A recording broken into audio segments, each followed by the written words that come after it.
All right, let's talk some college hoops with, we can now call him national college basketball writer, Isaac Trotter, 24/7 Sports national college basketball writer. It's official. He's big time. What's up, big time? What's up? How are you? Hey, congratulations on the gig, man. You have carved out this role at 24/7 Sports.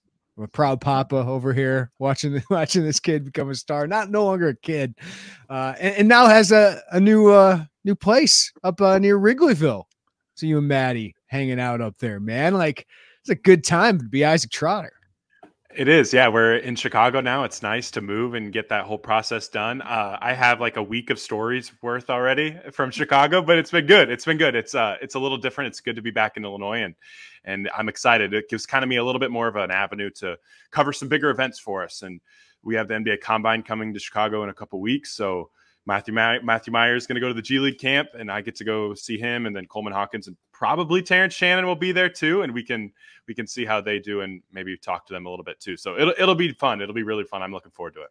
Yeah, we lost Isaac Trotter, but we still have him basically with the 24/7 Sports Network, and just doing great stuff on this college basketball offseason, man, that I know people are perturbed maybe by adjusting to this new reality. But as we've talked about before, man, it's entertaining. It's got a lot of NBA kind of flavor to it. Some people don't like that, of course, but it does provide a lot of interesting storylines in the off season. And I want to dive into this with you. I want to dive into Illinois with you as well. But the number one story in college basketball basically this off season is Hunter Dickinson. What a saga this was.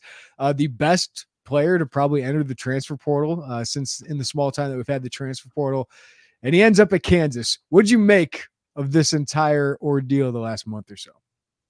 Yeah, it felt like he took a long time to make a simple decision. And at the end of the day, right when he entered, it's like Kansas makes the most sense from every different scenario, and all these twists and turns, all of the updates and what is he doing and when's the podcast coming out, and it all results in going to Kansas. So I think it's one of those situations where it does help college basketball a little bit to have like this interest. And I think the interest now in the sport is super high, like almost as high as it was in March Madness. But now that Hunter Dickinson got it, it felt a little bit like people were getting tired of it. Like people really wanted him to make a decision, and now he does. And now we can kind of start messing around with what Kansas roster looks like. And it makes sense, but man, it feels like the whole process to get to this point was way more annoying than it should have been. Yeah, like you could talk about, like, people can say they don't like it, but boy, they're tuning in, they're clicking, they're subscribing. Like April is our craziest month usually of traffic nowadays, and it continues into May with everything that's going on. Like, it is, listen, it's a long haul for us, right? Like, covering this stuff can be really grueling and grinding, but it does draw up interest. Like, that's the NFL draft draws up interest for their league, right? Free agency for baseball, basketball, all that stuff during the offseason. I don't think it's necessarily a terrible thing for college basketball interest, as you said, but I want to get to the Big Ten side of this of Hunter Dickinson. Who's hurting more today, Michigan or Maryland? I think it's Maryland, just because there was that thought that he could potentially go there, and like they had that idea. I think Michigan knew pretty quickly. So the inside thing here was they got all of those transfers. They got Trey Jackson from Seton Hall, they got Namari Burnett from Alabama, and they got Caleb Love. And they went back to Hunter Dickinson and were like, so what do you think? Like, let's have a meeting. Like, this could potentially work. And I think he listened to them, but it was pretty clear that he wasn't going to go back to Michigan.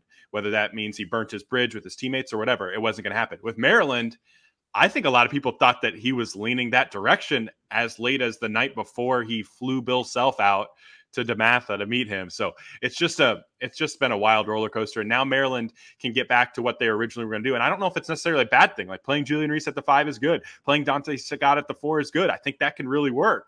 Adding Hunter Dickinson would have been nice, I guess, but kind of confusing too. Yeah, I love their front court as it is. I didn't think they needed Hunter Dickinson, but I know, being the kid from DeMatha, DC area, like made a lot of sense, and a lot of strife between them, of course, from the Turgeon era. But I want to ask you, why did Hunter Dickinson leave Michigan, and what does that mean for Juwan Howard? Yeah, I wrote that I thought it was an indictment on how his best player thought the program was going, or in the right in that direction. And I still believe that. I just don't think there's any way that you can spin Hunter Dickinson leaving Michigan as like some good exit for both sides and somebody needed something different. Like your best player who could have been here for not just 1 more year, 2 more years. He had 2 more years, decided that a big brand like Michigan was not good enough for him. That's on Juwan Howard for the, I mean, they did make the Sweet 16 or 2 years ago, and that's cool or whatever. But at the end of the day, like, they had a really bad regular season 2 years ago. Last season was a really bad regular season and underwhelmed. And I think he had real questions about it. And they were potentially looking at another starting point guard or another revamped backcourt. And I don't think he really wanted to be a big part of that. And the front court picture was still a major question. He didn't see like the, hey, surround me with shooters type of game plan. Michigan didn't do that. And I think he kind of was fed up and was like, hey, listen, I just have to have something different if I want to reach my peak potential. And I think it's a big, big turning point for Juwan Howard. And it'll be interesting to see if he's able to turn this around and make it work again, or if this is like the beginning of the end, to be honest. Yeah, I do think like there's still a path to where he has success because he does get talent, right? And if Caleb Love can be somewhat more efficient, and Terrence Rayj is a heck of a prospect, right? Like, they have some good talent there. But man, like, is he going to get the most out of it during an entire regular season? They've been able to turn it on in the postseason sometimes, but yeah, I'm interested to see where that goes from here. I want to focus on Illinois basketball. I'm just going to go big picture. What have you made of this offseason for Brad Underwood in this program? Yeah, I've talked about it with LaTulip a little bit. It felt like Brad Underwood kind of took the reins of this transfer portal game plan of like, hey, I really like Quincy Guerrier. Let's go get him. And I'm going to lead the point on this. Hey, I really like Marcus Domask. I don't need to see more. I'm going to go get him. I'm going to take the lead on this one. I don't know how involved he was with Justin Harmon yet. I think that might come out eventually of how involved he was with that one. But him taking the reins of like, hey, we need to get older. We need to get more experienced pieces. It's a 1-year rebuild. Like, we're just preparing for 2023, 2024. And hey, we try to get pieces that could help Terrence Shannon, help Coleman Hawkins make the most best decisions, could help us in the transfer portal, add what we need to, because these guys don't really detract anything. Those are all make a lot of sense. But the most important thing is Brad Underwood taking the lead after, Sky Clark was a Tim Anderson guy. Like, that was a Tim Anderson brought that and said, hey, we think that this kid can be really good. Whether the Jay Nepp situation, that was kind of on Chester. Not everything is on Chester, but like, he brought Jay Nepp in. And so this year it felt like Brad's kind of taken the reins of this roster construction. That's really interesting to me. And what does it mean long-term? I don't know, but that's a fascinating little subplot of this offseason. I agree with you. Like, I mean, obviously Tim Anderson could get talent. The talent didn't all gel last year, of course. Whatever people want to say about Matthew Meyer, Terrence Shannon, like, they helped Illinois get to an NCAA tournament. So you got credit for that. And I like the guys Chester has recruited, but obviously they were very young last year. But I do find that a really interesting part of the season. Yet he's gone with the 1-year guys. What do you make of that? Is that just Brad Underwood saying, hey, it's my job is to build a roster, not a roster that's going to be here for 4 years? Totally. Yeah, I think that's exactly what it is. And we've seen a similar thing with Bob Huggins at West Virginia. And a lot of people are talking about, oh, Bob Huggins is potentially preparing to retire after the season because he's added all like older veterans, 1-year guys left, or maybe 2 years on one of them, and no recruits in the class of 2023. So this one's a little bit different. Brad Underwood's not at the same stage of his career as Bob Huggins, but I do think he is really doubling down on, hey, we are a year-by-year build. And we're going to bring in guys that give us high floor additions. We'll see what we do, and then we'll rebuild it next year because we think that we have an attractive sell in the transfer portal. And we think that some of the pieces that we have in place are going to be here long term. Like, I think it's a Ty Rodgers. Like, I think this transfer portal game plan really says a lot about Ty Rodgers' role in the program. Like, they think he could be around for maybe this year and then potentially next year. I think it says a lot about what they think of Amani Hansberry. It's like they think this is a building block for multiple years, just so they know those people. So and Luke Goody, you think you can have him for a couple years. So I think it says a little bit about the guys that they have coming in, that they think those are culture guys that we're going to have it for a few years. So let's just go all in on trying to make Coleman Hawkins and Terrence Shannon, a roster that would be intriguing for them to come back to. What stands out about the guys they've added? So you could take whatever you want. Quincy Guerrier, Marcus Domask, and Justin Harmon. Defensive versatility is the thing that I really like. I think Quincy Guerrier can guard multiple positions. I think Domask is going to be a very solid positional defender. I have no issues with him. I think he's going to know where to be. Think he could lead the league in charges if he really wanted to and really double down on that narrative if he wanted. But I think he's got some real legit size. And then I think Justin Harmon, when he doesn't have to have like this huge offensive role and, hey, you're coming off the bench, you're playing 12 to 15, 16 minutes, and you have to play really aggressive defensively, I think we could see a different version of him defensively. So I like those three different pieces. They're old, they're experienced. I feel like they're all can create their own shot, but they don't demand the basketball. Those are all great things offensively. But I think defensively too, you can kind of get back to playing more sound defense. And being old doesn't mean you're good at defense. We saw that last year. Matthew Myers, old, had some really great highlight plays defensively, but he also hurt you a lot. I don't know how many times these guys will hurt you defensively. And so say you get Coleman, Hawkins back, say you get another set from Dane Dainja. When those guys were locked in, Illinois had the best rim protecting defense in the Big Ten, arguably. And they kind of got broken down because of mistakes on the perimeter from young freshmen, from Matthew Meyer, all of those different things. I think these guys will eliminate those mental mistakes a little bit more, and Illinois can be more sound defensively and not have as many, breakdowns. Because RJ Melendez also had his fair share of breakdowns as well, too. What do you make of what that group can do offensively? Yeah, I think it's incomplete until we know what Terrence Shannon does and what Coleman Hawkins does. But I do think that there is a high floor for Quincy Guerrier. I think he's a really solid piece. Like I would be stunned if he doesn't average double figures next year. I think that's kind of in his role. I think Marcus Domask is going to be really, really productive in a minimal role. I don't know what Justin Harmon's role is until we see the lead guard thing figure out. But at the end of the day, high IQ, can pass, can dribble, can make shots, can get to the free throw line, can convert free throws in Domask's case, and Harmon's also a good free throw shooter. You hope Guerrier can be that because he has really good form. Like those are really, really intriguing qualities to add to this group. And, you kind of look back at last year and you look at UConn, and UConn's obviously like everybody's going to compare themselves to UConn. But I look at all of these role players that just did a job. Like, what's your role? What do you do? Do your job. And I think Marcus Domask is going to buy into doing a job. I think Justin Harmon's going to buy into doing his job, whatever that is.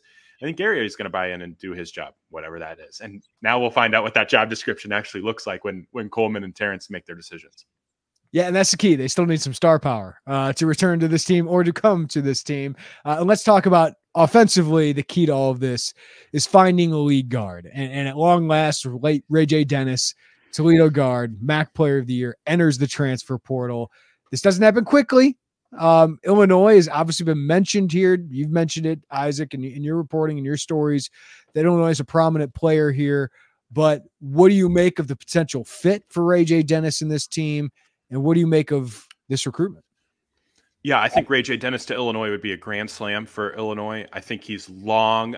He's proven that he can really shoot it. I think there's some offensive things there that really tantalize you a little bit, like his ability and ball screens to make the right decisions, get to his spots. Like you look at what certain transfer up guards have done, like Jameer Young, what he came from Charlotte to Maryland and did. I think you could foresee a similar scenario where a high-level double-digit scorer who can potentially flirt with leading the Big Ten in assists. Like I think that's what Rayj Dennis is capable of if you're able to yeah, right. Like if you're able to find a guy, like I look at Michigan's, like the Michigan, transfers that they had in, everybody goes, oh, mid-major guy came in, he was like Mike Smith was fine, like more than fine. Like I think Jalen Wellen would have been totally fine. I'm blanking on the kid a couple years ago who helped them a lot.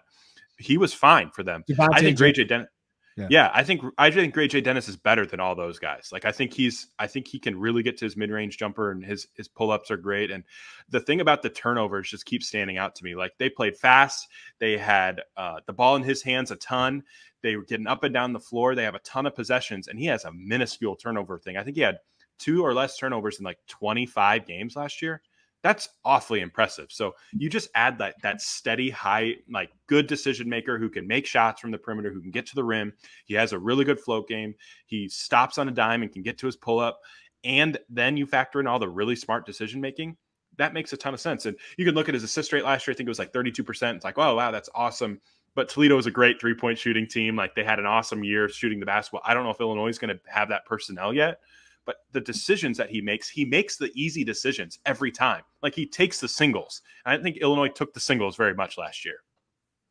They haven't taken the singles in a couple years since Aodosumu was part of the team. It feels like, because we know the Corbella roller coaster, there weren't many singles there. The home runs were fun, but the strikeouts weren't. This guy Javi Baez at point guard. Coleman, Hawkins, and Terrence Shannon, I want to get to here in a second, but what do you expect out of Rayj Dennis's recruitment here? Because it's been very quiet, it seems like. Super quiet. I think Illinois has to be considered the leader. I've been told by multiple people Illinois is the leader, but then like the weird, like, hey, you know, we have no idea where he's visiting, but Indiana's like circling. We haven't heard a ton of other names. That's the thing. That's the thing. Like I've heard, like, you know, Rayj Dennis has interest from other people, but no one names the teams. So it makes me really wonder if it's like a drive the price up situation. Yeah, exactly. Like what is the holdup here? Because I have yet to hear a bunch of teams that are really involved with Rayj Dennis or have a lot of connections with him. And that stuff is so easy to get access to this year. And so for him to not have that makes it really interesting. So if it's truly a negotiation thing, I expect Illinois to do what it needs to do to get it, because you can't sit out all of these other lead guard recruitments and not get Rayj Dennis. If Rayj Dennis was your true target all along, it doesn't make sense. So that's kind of where I'm at. The only thing that makes me do the Brian Windhorst thing is Jeremiah Williams entering the transfer portal. An interesting time for a former Illinois target. Was at Iowa State last year, but did not play due to an Achilles injury. That would scare me if I'm going to rely on him to be the lead guard, because he hasn't really stayed healthy throughout his career. But Chicago Simeon kid, obviously played well at the mid-major level. Illinois wanted him last year when he picked Iowa State. That's a potential other option. Now, I don't know if Williams entered the portal knowing something else or some other school or whatever, but that name came up and it was like, oh, the antennas went up. Yeah, one thing I've been told about that recruitment is it felt like Iowa State was looking to go in a different direction in their backcourt. And that's weird to me because he didn't play a second there. And when they got him, they were fired up about him. And so now a year later, now they've added guys in the transfer portal. They have some pretty decent young players coming in.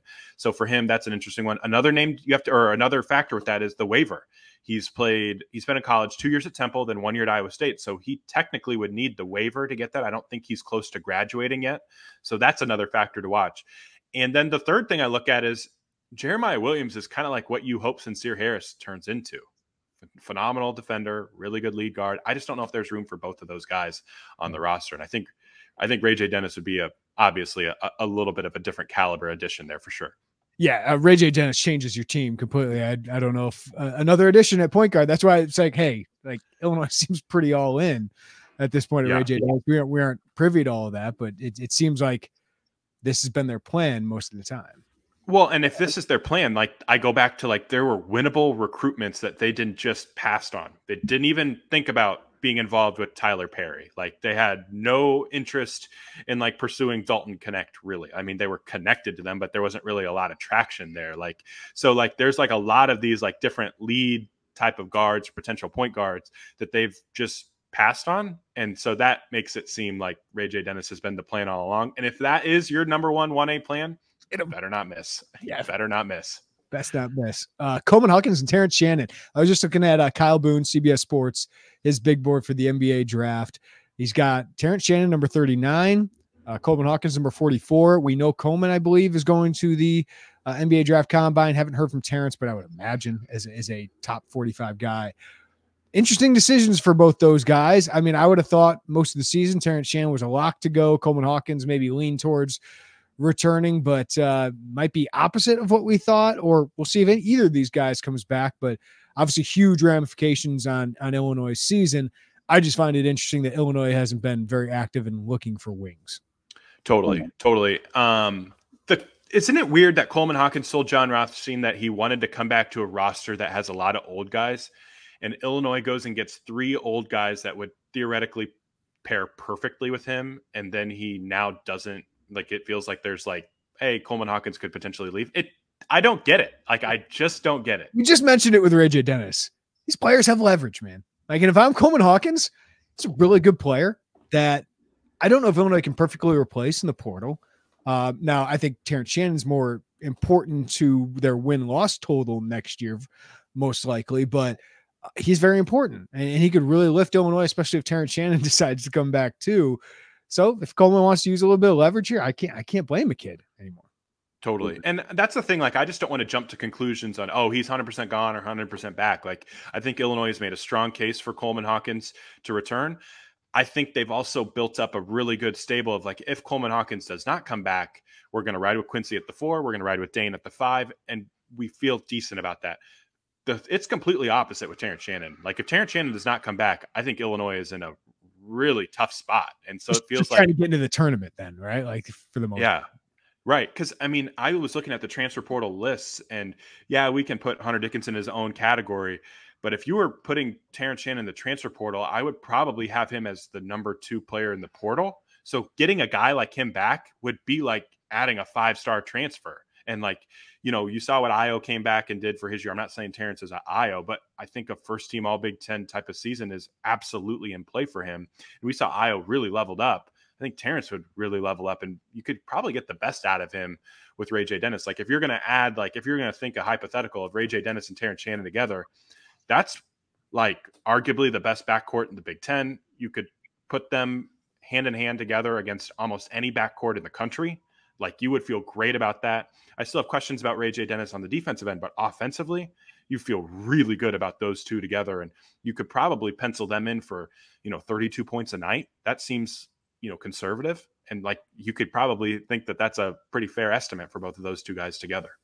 Yeah. I was looking at the Bart Torvik Funalytics thing about projections, and Terrence Shannon's like a 20 team leap if he returns. Coleman's like 5, 6, 7, something like that. Rayj Dennis is something like 5, 6, 7, but like Terrence Shannon would be massive. Just I don't know why he'd come back, to be honest, but maybe he can up his draft stock. Maybe he can make good NIL money. Maybe he likes school. Maybe he wants to go far in the NCAA tournament. So, like, I get it from the logic standpoint of, like, where you're going to make the leap in the NBA. But if he's really 39 and not top 30, you're taking a risk a little bit there too. So I can understand it. Totally. And I think the point that you brought up about, do you like school, is a really interesting one too. If he really likes school and wants to come back, that's, pretty fair, because we were seeing it on the opposite end. Like, Kevin McCullough is not as high as Terrence Shannon on the draft boards, but he hates school and does not want any part to do with going back to Kansas. That's probably a big reason why he won't return. So factoring in the love for school, like, it can make all the sense in the world to go back. But a lot of guys who have these stay or go decisions have pretty much already made that up because they don't like school. And listen, I was one of those too. I was trying to get out of school as fast as possible. Like, I'm taking the 18 credit hours to try to graduate as early as possible in summer school. I get it. But, like, it's an interesting dynamic for some guys who might like school and might want to go back and just because they enjoy school, even if it doesn't necessarily make a ton of sense. Because I'm with you. Terrence going back to school doesn't really add up in my head. Like, I don't know what his leap is that he can make, but man, he'd be a really, really good player. And man, maybe making a run for Big Ten Player of the Year would be something that's really intriguing to him. Yeah, and making good money playing college basketball, and being kind of the big man on campus. There's some good things about it too. All right, let's go out to the Big Ten. Who has won the offseason in the Big Ten? Not that this means anything for whether you actually win during the season, but who's had the best offseason? Yeah, I'm going to go to the team that I thought lost last year in the offseason, and that's Michigan State. Like, they get everybody back, and last year we're talking about, oh, they should have added this transfer, and they choose not to. And this year they're basically running everybody back. Yeah, as of now, AJ Hoggard and Jaden Akins both are going through that NBA draft process, but both are expected to return. You add that core group back. Like, I don't think they thought they were getting Tyson Walker back, and he's back. Malik Hall is coming back. You add in this recruiting class of Xavier Booker, Cohen Carr, who's been a big riser, and then Jeremy Fears. That's a really strong nucleus. So I like what Michigan State's done, even though they haven't added anybody. Just not losing anybody and re-recruiting your own roster is really, really huge. So I don't know if they have the highest ceiling in the Big Ten yet. I think they're going to be really good, but I don't know what their ceiling is. But I do know they have one of the highest floors, definitely. Where would Nebraska rank on your list of winners? Would they be top 3 or 4 of your winners? I was so close to having Nebraska as like one of my favorite winners if they had gotten that your boy Javian McCollum. Yeah. He ended up picking Oklahoma over them, and I was like, man, that made it like that would have been awesome. And then they had 5-star Hunter Salas on campus for a visit. I'm like, oh my gosh, like that will make perfect sense. Nebraska, huge winner. Casey Tominaga season coming right up next year. Like, it's going to be great. And he picks Wake Forest. So now they've pivoted to Aaron Eulis. That's fine, but it's not the same as Hunter Salas, and it certainly was not the same as Javion and McCullum, which would have really put Hoiberg on the map. I mean, you could have even convinced me into saying that Nebraska is a top half of the Big Ten team if they got McCollum on the team next year. Alas, it wasn't meant to be. Yeah, I'll probably be pretty high on him, but losing Wilhelm Breidenbach, man, like what a shot to my heart, because outside of Tominaga, like that was my guy on that team.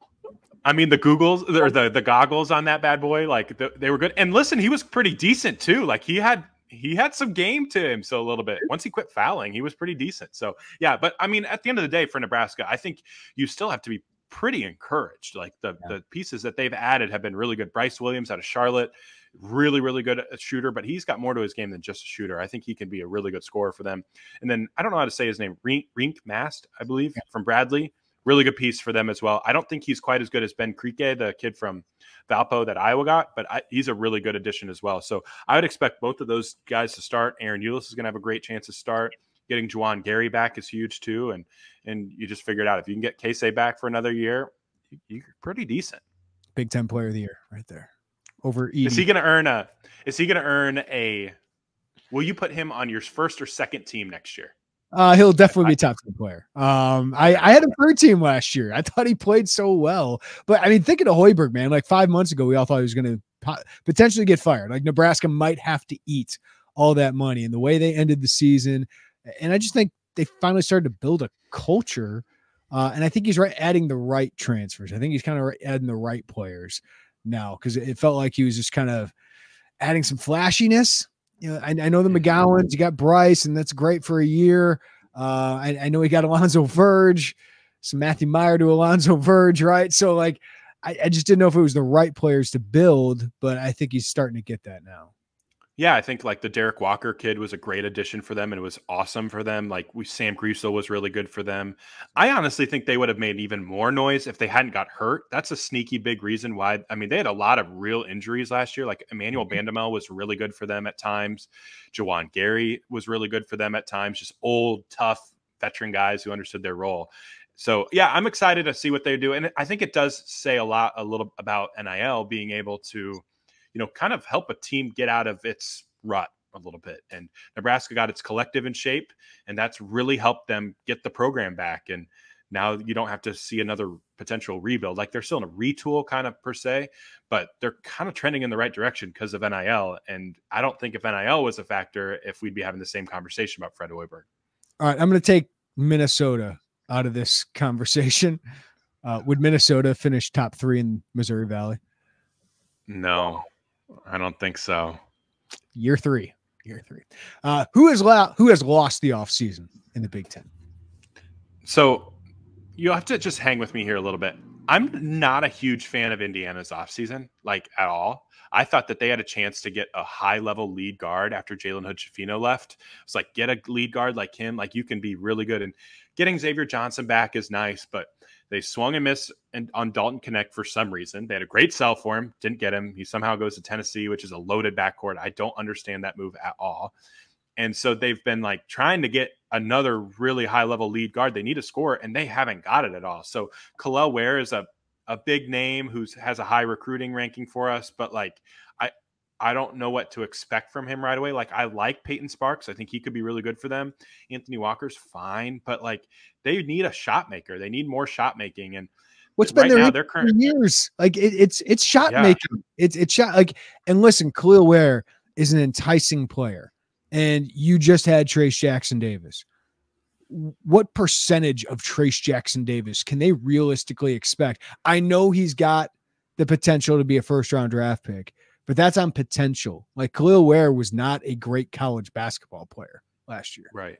Well, and if I say, get 50% of Trace Jackson Davis, remember at the end of the year, that's 24 points, 11 rebounds, and 7 assists at times was he doing. So half of Trace Jackson would be like 12, 4, and 2. Like that'd be great. That'd be great. I'm very concerned about that. And they're like their starting backcourt right now is Xavier Johnson, Trey Galloway, and then CJ Gunn. Good vets. Good vets, right? Like, but yeah, they just lack that dude in the backcourt after losing Hood-Schifino, which they knew they were going to lose him, but it's like you need to have that dude. So unless CJ Gunn comes out of nowhere. Xavier Johnson is that Xavier Johnson we saw for 3 weeks at the end of 2 seasons ago. Like, I think they're a little vulnerable because I like Peyton Sparks. I think that's a really good addition for them. Clearware, I get it, but if you're using your salary cap and NIL, I would focus more on my guard than Clearware. Well, and Mike Woodson knows that. We're not just like spouting this off because every single time they get a lead guard, Indiana's right involved in mix, and they haven't been able to get any traction. Like Tyron Lawrence out of Vandy would have made a ton of sense for them. They reach out, they don't get any traction with him. So it's like, it's weird. It's weird. We have like a potential lottery pick in a month or two. It reminds me a little bit of like what Wisconsin had after Johnny Davis. Like you thought, oh, Johnny Davis is great, and they're going to be able to capitalize on it, and they weren't. Like they haven't been able to capitalize on the Jalen Hood-Schifino thing. Now Wisconsin did that with AJ Storr. Yeah. I think that is definitely an impactful thing. 2 years, or technically be 2 cycles later. But Indiana, I thought would be hand in glove. Jalen Hood-Schifino gone early. Trace Jackson Davis gone early. They're going to be able to make some really, really big waves with impactful pieces, and they just haven't yet. Yeah. I mean, Illinois needs something to go right, I think, to stay out of this conversation. Like, I think what they've added is solid, good so far, but they lost some as well. So obviously the next month is going to be really important to whether we put them as a big winner or we consider them. I don't know if they got better. Right. That's how I feel about Illinois and Northwestern. Both of them are kind of in that same like conversation of like, they're kind of like swinging in this pendulum of right in the middle, and we'll find out in the next month if their offseason was a win or a loss. For Illinois, it's Rayj Dennis, it's Coleman, it's Terrence. For Northwestern, it's can you get Boo Buie back? Can you get Chase Audige back? And where are you going to go from there? So like those are those really impactful stay or go things, and we'll find out at the combine. I think the combine is going to be really, really impactful for both of those programs and have a huge swing on the Big Ten race next year too, because you also have Zach Edey, which is a massive, massive one as well. Can we call Wisconsin a sneaky good offseason? Definitely. Definitely. I would have been all in on Wisconsin as a huge win if Noah Reynolds still stayed. It was a weird thing. He's from Wyoming. He comes to Wisconsin, and then the new coach at UWGB, Green Bay, hired his brother. And so then he bounces from Wisconsin and goes to play for University of Wisconsin Green Bay, which has been a horrible program. So like he decides to go and leave to play with his brother, and that's a big loss for them because I really liked what they had. But so far so good. Like Chucky Hepburn, there was some transfer portal stuff about him. He ended up not leaving. I think Jordan Davis nicely is addition by subtraction. Stephen Crowell getting him back, Connor Seagen back, Tyler Wall back, Max Klesmet back. That's 5 starters. That's really good. You add AJ Storr. You feel good about that top 6. Yeah, what they were missing was kind of that athletic guy who can score at all 3 levels, yes. Right? I think Storr fits in. So I don't know if they're going to win the Big Ten. Wisconsin, every time you count them out, they seem like they do. But that's like to retain all of that, including Hepburn, who there are plenty of rumors about potentially going elsewhere, and add a good transfer guard in AJ Storr. Greg Gard, big year for him, and I think he's had a good offseason. Yeah, it's weird. I kind of look up and down the Big Ten. I'm like, oh, that move makes sense. That move makes sense. So you're going to look at these like transfer portal winners. And I don't think you're going to see a lot of these Big Ten teams as like a transfer portal winner. But like I look at Rutgers, like going to get Noah Fernandez from UMass. That makes a lot of sense for what they have. They're basically, hey, you're our Caleb McConnell replacement offensively. But Fernandez is way better offensively than McConnell, a little bit different defensively. But get Cliff back, get Mulcahy back, and they're really good. Purdue, if they can get Edey back, it's an automatic win. Right. Okay, he feels like he's been there for 7 years now. Doesn't he? Well, think about this. How about Ohio State's offseason? They've had a really solid offseason. Jamison Battle getting him back, or getting him. Dale Bonner from Baylor's a really good get. They have another freshman class coming in that's good. More importantly, all of their key guys stayed out of the transfer portal. Bruce Thornton didn't enter. Roddy Gale didn't enter. And you don't think those guys are tampered with? Like, come on. Like, those dudes showed a lot late in the season. Like, there had been plenty of teams that were all over him. So I just look up and down. We've already talked about Michigan State, Nebraska. We've talked about Maryland getting a couple decent, or Maryland has gotten a couple guys back. Like a lot of really impactful pieces. Iowa got a really good player. So it feels like the whole Big Ten has done a good job of adding these little pieces. And yeah, maybe they haven't had that splash. Maybe they're not West Virginia, who's revamped their thing. Maybe they're not Arkansas, who's added a ton of talent. But winning rotation players is, I feel like, a really strong theme from this Big Ten offseason.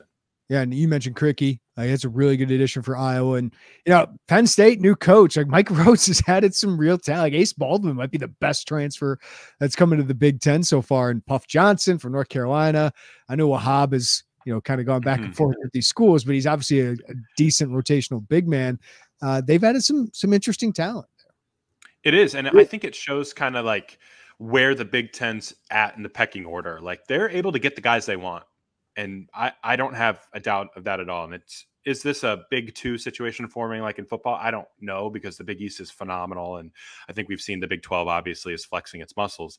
But I think that there's really good scouting and development or scouting and understanding the right fit for the transfer portal in the Big Ten that we're not necessarily seeing in other places. Like Arizona State's in like a talent grab thing. They're running into all these, just getting everything. Like I was earlier this week when I'm trying to buy groceries for just everything. That's what Arizona State's trying to do. And like in the Big Ten, it's like they're really selective, going to the right spots to find the right things. And it's smart. It's really smart. We'll see what happens, especially with these stay or go decisions, because if Northwestern stay or go decisions work out, if Illinois does, if Purdue does, the Big Ten's going to be really, really solid, I think, next year. It's going to be deep. That's for sure. It always is ridiculously competitive. Do you think the Big Ten has a chance to have a Final Four team, to have a team that is top 5 in the country, that actually, Purdue, I think we all had doubts about just because they can only play one way. Do you feel like the Big Ten, whether it's Michigan, Maryland, Purdue again, can have that type of team? Yeah, I think it's Michigan State. I think that has to be the one. Really good guard play. They fit the blueprint. Like this team stayed together for a while. They have really good guards. They have old vets in the front court that know what they do. They can shoot. And then they add in these 5 stars. And so like you don't have a ton of pressure on the 5 stars because you don't really need them. But if they give you something, that's gravy. I think that's kind of the game plan. And then like that, so they would probably be the favorite. I think Purdue's obviously going to be in the mix if they get basically all 5 starters back. But I still think that you have a decent amount of programs here that could potentially give themselves a bite at the apple. Like maybe not to win the national championship, but to make the Sweet 16 and then see what happens there. Because remember, if we were doing this podcast last year, no one would have had San Diego State in the national championship game. Like just give yourself a bite at the apple by getting old and get the right breaks and all those situations. And I think a lot of Big Ten teams are in the process of doing certain things to potentially lead to market success. Isaac Trotter, congratulations on the new title, the new gig, National College Basketball Writer, 24/7 Sports. Congrats on the move. I'll let you get away so you can settle in and, as a Cardinals fan, go attend a Cubs game. Sounds good. Thanks, man.